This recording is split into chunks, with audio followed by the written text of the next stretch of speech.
Muy buenas noches, muchísimas gracias por estar del otro lado y acompañarnos en esta propuesta de una entrevista larga, distendida, con personalidades de distintos tópicos.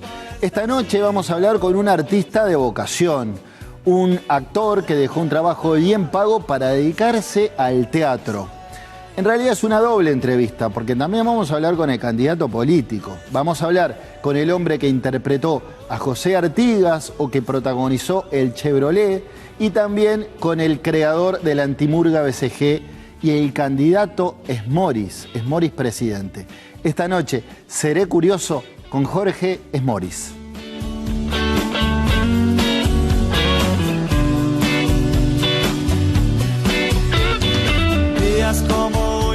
Jorge, ¿cómo andas? Buenas noches. Bueno, buenas noches. Un placer. Bien, bien. Ya me estaba riendo de antes. El programa empezó unos instantes antes y ya me hiciste reír. A ver, montevideano de pura cepa, ¿cómo fue tu infancia en el barrio Goes? ¿Y por qué has dicho que te recuerda el tango Cafetín de Buenos Aires? Claro, mi infancia fue maravillosa hasta los 13 años que pierdo a mi madre. Y ahí fue un antes y un después. Digo, claro. Eso lo tengo bien claro. Pero, y justamente lo del Cafetín en Buenos Aires, del Cafetín el tango. Sí, Cafetín de Buenos Aires. Sí, Cafetín, ¿no? Había un boliche en General Flores y Vilar de Bo que se llamaba Los Tres Moqueteros. Ajá. Increíble, ¿no? Cómo la cosa. Y me acuerdo que yo, incluso éramos muchos de los gurises también de ahí, del barrio, a veces íbamos hasta a hacer los deberes ahí. Porque era como un lugar, ¿Al boliche? Sí. Y claro, y ahí era un boliche de esos, no eran, era todo de parroquianos. Sí. Y jugaban mucho a las cartas. Ajá. Y jugaban por plata, además. Sí. Entonces, claro, ahí yo cuando después empecé a escuchar el tango, yo decía, pero yo los vi a todos. yo los conozco. Yo viví. Es más, uno de los primeros libros que yo recibo en la mano me lo da el dueño del boliche. Mirá vos. Y fue en clases de un grupo de teatro de AEBU que empezaste a empaparte de literatura. ¿Cómo fue eso? Y claro, porque el teatro me llevó a eso, ¿no? A partir de... empezamos el primer espectáculo que yo hice, que se llamó El Aniversario, es un cuento de Anton Chekhov. Seguro, un poco por la metodología de cómo eran las clases de teatro en ese entonces, no sé si ahora serán igual, pero claro, te llevaba, era un texto que sucedía en tal año, sí. Y bueno, y se miraba todo lo que era el contexto histórico, social, político de esa época. Y bueno, y eso te llevaba, yo siempre digo, como que un actor pasa a ser como un investigador, porque empezás a buscar pistas por todos lados, ¿no? Y bueno, y ahí vino la pasión mía por el teatro y sobre todo por leer obras de teatro, ¿no? Ajá. Y bueno, y ahí estuvo en los clásicos. Bueno, y a los 19 años te metés en el teatro independiente. ¿Cuándo tuviste claro, en qué momento tuviste claro que te querías dedicar a la actuación, vivir de eso? ¿Y qué te encandiló del teatro? Que vos dijeras, este es mi leitmotiv. Es que el teatro fue un momento muy particular. Yo empecé en el 75, cuando arranqué. En la dictadura. En la dictadura. Me acuerdo que era el Año Internacional de la Mujer. Ese fue y la obra que estaba, las obras que hicimos ese año tenían que ver de alguna manera con la mujer. Y ya en el 75 yo estaba estudiando paralelamente Ciencias Económicas y largué todo, largué el estudio ya en el 75 y dije, esto es lo mío. Y el teatro de alguna manera pasó a ser mi lugar desde todo punto de vista. Yo venía ya cascoteado, perdí a mi madre, perdí la barra de amigos que se fueron casi todos a Buenos Aires, perdí la casa. ¿Exiliados? No, se fueron a trabajar. Ajá. Perdí la casa en la que nací. O sea, venía de una... Y el teatro fue como que me abrazara otra madre, ¿viste? Tu salvación. Sí, totalmente. Y en el año 81, junto a Fernando Toja y Pedro Naranjo, comenzaron Teatro Joven, un movimiento que agrupaba 10 compañías de teatro independiente. ¿Cómo analizás en perspectiva ese movimiento que fue Teatro Joven? No, fue maravilloso. Fue maravilloso porque también por ese entonces estaban como que apareciendo, se estaban inaugurando las cooperativas de ayuda mutua. Ajá. Entonces ese movimiento y el movimiento cooperativista fue como que se encontraron los dos, que era donde nosotros íbamos a hacer teatro, porque era muy difícil hacer teatro, digamos, en el centro. Entonces, a partir de ahí fue un momento me acuerdo que nos levantábamos hablando de teatro y nos acostábamos hablando de teatro. Eran todos muertos de hambre, ¿no? Claro, no era que estaban ricos. No. Yo en esa época incluso había dejado de trabajar. Yo trabajaba en un lugar, en una importadora, que me pagaban muy bien. Y en el año, justamente cuando nos fuimos con Toja, que salimos a recorrer Latinoamérica. Es que a eso quería ir. Sí. Con Fernando Toja toman Bufonada, un texto Claro. que habían escrito entre los dos. Se van a recorrer Latinoamérica. ¿Y por qué? ¿Tipo de mochilero? Claro, sí, un poco aquella cosa de estábamos en dictadura y nosotros, me acuerdo que había un libro famoso en aquella época que se llamaba El Imperio Socialista de los Incas y entonces queríamos conocerlos y queríamos los Incas, ¿no? Entonces, y esa cosa de que era como que Latinoamérica era otra historia. Sí. Y ahí salía y se me vino abajo la historia idílica y seguro me encontré con que, es decir, todo lo que nosotros teníamos sobre Latinoamérica, cuando yo llegué y empecé a recorrerla, lo único que veía era pobreza, hambre. Y seguro que otros países también estaban en dictadura. Estaban, sí. Bueno, en Bolivia a esto estuve de caer preso, pero simplemente porque me agarraron, yo ni me acordé del toque de queda. Claro. Este, Y en el año 83, todavía en dictadura, fuiste el fundador de un emblema cultural que fue la Antimurga BCG, de la que fuiste director y libretista durante 20 años. Una murga que muchos no consideraban murga, ¿no? O no consideraban la murga convencional. Ya en el nombre ustedes eran toda una declaración de principio. Somos la antimurga. Explícale a un veinteañero qué fue, a mi sobrino Rodrigo, explícale qué fue la BCG. Claro, la BCG empezó en el teatro, no empezó en el carnaval. El primer espectáculo que hicimos en el 83 lo hicimos en el Teatro de la Candela, que eran de 100 localidades, un espectáculo que se llamaba Sonríe, BCG te ama. Y a partir de ahí, ese espectáculo trataba de llevar la comedia del arte, o lo que uno había estudiado, que era el teatro popular español, ¿no? Es decir, llevarlo a la categoría de murga.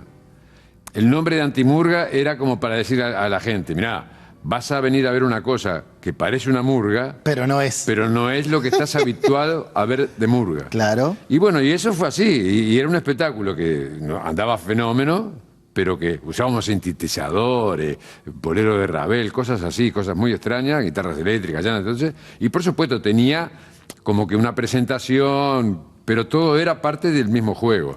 ¿Y era costoso sacar la Antimurga BCG? No. Es decir, si hubiese sido por el dinero, no existiría la BCG. Nosotros el primer año que salimos en Carnaval salimos con los trajes de ese espectáculo que hicimos en el 83. Ajá. En el 85 salimos con esos trajes. En el 86 volvimos a salir con los mismos trajes. Porque Había que economizar. No, es que si no, no hubiésemos salido. Entonces inventamos una canción, hicimos una canción explicando por qué salíamos con esos trajes. ¿Y cómo reaccionaba la gente? No, la gente se paraba y aplaudía. Y por eso no nos echaron. Claro. Porque Pero en el 86 puede ser que te haya costado $50.000. El 86, ¿qué pasó? No me acuerdo bien de... Es decir... Y bueno, entre otras cosas, Argentina salió campeón de la mano Maradona, pero no sé. No sé, no... Tenía el dato que en el año 86 te costó $50.000. Yo no me acuerdo, la verdad, pero no sé qué pudo haber pasado. Pero esa cifra ya me causa pavor. ¿Y por qué crees que se transformó en una marca de culto, una marca cultural de culto, la Antimurga BCG? Porque la BCG me parece que lo que nos pasó a nosotros, en realidad la BCG, la idea era salir a hacer una temporada teatral en los tablados, o sea, una temporada de un año. Salir en el 85, como había funcionado a otros niveles la BCG, y seguro cuando empezamos a salir en Carnaval, en ese 85, en realidad la gente era la que empezaba. Nosotros lo único raro que hacíamos era que entrábamos por donde entraba la gente y después nos íbamos por donde se iba la gente. Sí. Eso es lo único extraño. Después hacíamos cosas raras, pero arriba del escenario. Y cuando nos íbamos, la gente se paraba a bailar con nosotros.